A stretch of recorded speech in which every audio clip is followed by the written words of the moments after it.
One of the things I love about Spa Women's Ministry is the ability to connect with like-minded women. Like-minded women that want to be in the place that they can push ahead because they understand that life has a way of showing up.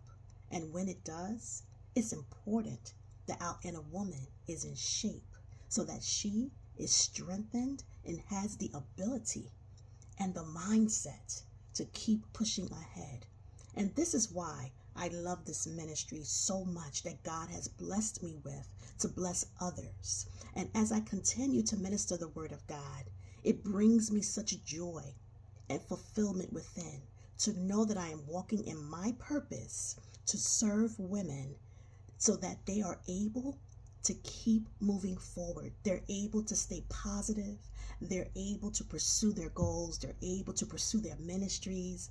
And they're just able to achieve in their personal and professional lives. Because that's what we want to do. We want to be able to keep a stable mindset so that we can keep pushing ahead. And I wanted to talk to you just a little bit on 3 ways that we can achieve. 3 ways that we can achieve. And I want to take it from the story of Hannah.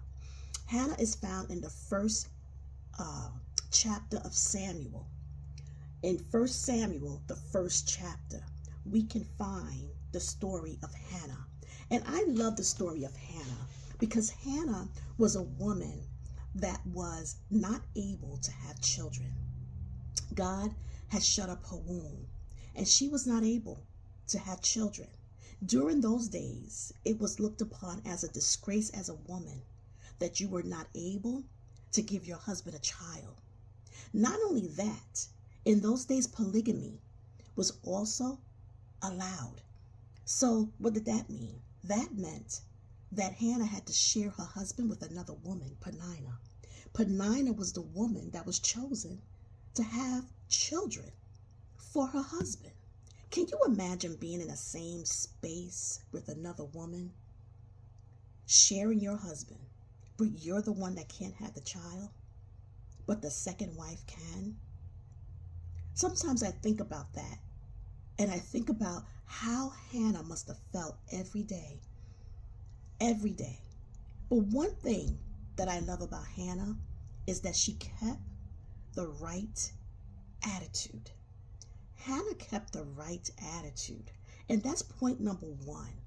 When something in our lives is unacceptable to us and we have to accept it, we have to be in a place where we're going to keep the right attitude. I know, right? Selah on that. But what allowed Hannah to be able to keep the right attitude was that she was a woman of prayer. She was a woman of worship. And she was a woman of faith.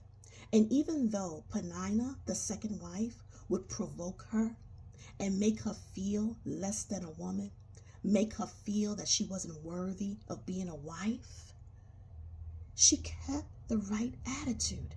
And she never responded to Peninnah. She kept her focus towards God. That's something we have to remember when we want to achieve, is to keep our focus centered on God. Even if life happens, something may happen in our time, in our space. We enter a season and we didn't ask for it and we have to accept it. We have to be able to show up with the right attitude. And the only way to do that is to make sure that we keep our minds in the right thought process, in the right way of thinking. Because attitudes don't choose us, we choose them by the way that we think. So that's point number 1. Hannah kept the right attitude. Then we find out as we read the story, Elkanah, Hannah's husband, and herself would go and make their sacrifices unto the Lord. And this particular time, Elkanah was given out portions, and he would always give Hannah double portions because he loved and adored Hannah. But Hannah was weeping and crying so much, and he just couldn't figure out, why are you crying? Why are you not happy? Why are you weeping? Am I not better than 10 sons? What I'm giving to you, what I'm providing for you? In other words, all the love that I have for you, is that not enough? But Hannah was weeping and crying because there was a deep-rooted unmet need within that not even Elkanah could touch, the desire to be able to have a child. So as Hannah is weeping and continues to cry, the priest notices her, and he thinks that she's drunk because he couldn't hear any sound, but yet her lips were moving because she was pouring out her heart as unto the Lord. And she tells him, no, I am not a drunken woman. I am a woman with a sorrowful spirit. Point number 2, we have to be aware of where we are on the inside. Oftentimes, we can be in a place of grief, pain, broken, in a place of sorrow, in a place of anger, in a place of distress, and we don't acknowledge it because at times we're not aware of what is happening on the inside. But Hannah called it out. She was not ashamed of it. She didn't care what anybody thought. She called out exactly how she was feeling. Awareness is something that is powerful because when we are aware, then we are actually able to go to God and let him know exactly what we need in our lives. But if we're not aware of what we need, we're not going to ask God for the very thing that we need in our lives. Not only that, we won't invite Christ in to that space where we need him the most. We have to be aware where our emotions are. We have to be aware where our thoughts are. We have to be aware if we are not growing spiritually. We have to be aware of what's going on within us. So then we'll invite God in so he can heal us, heal those emotions, heal the broken heart. But we have to be aware. When Hannah said, I have a sorrowful spirit, it shows us that she was aware. And as we continue to read the story, we also find out that after the priest notices that she's not drunk and she expresses where she's at, Eli says to her, go in peace. God will grant thee this request.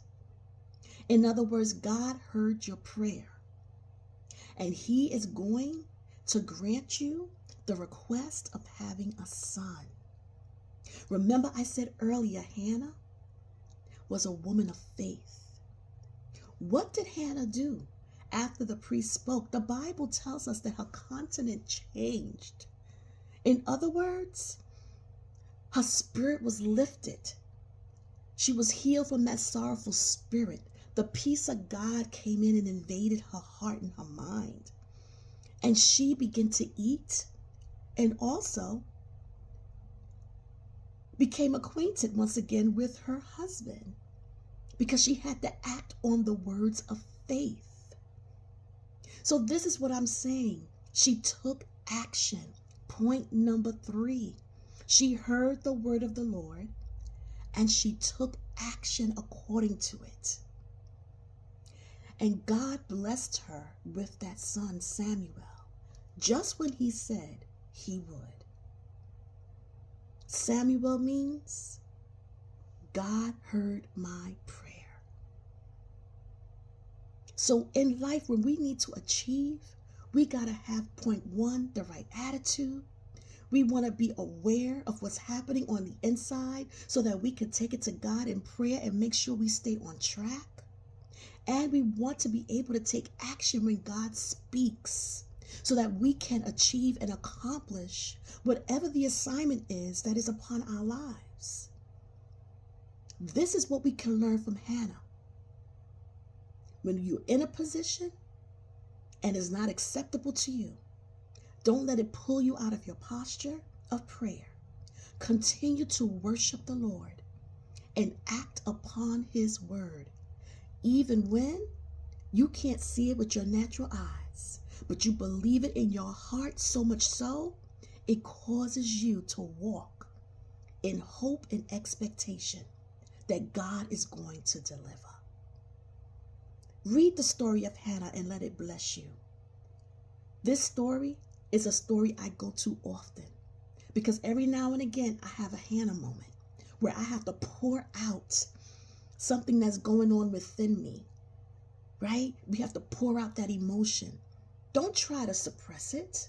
Don't ignore it, because whatever we resist is going to persist.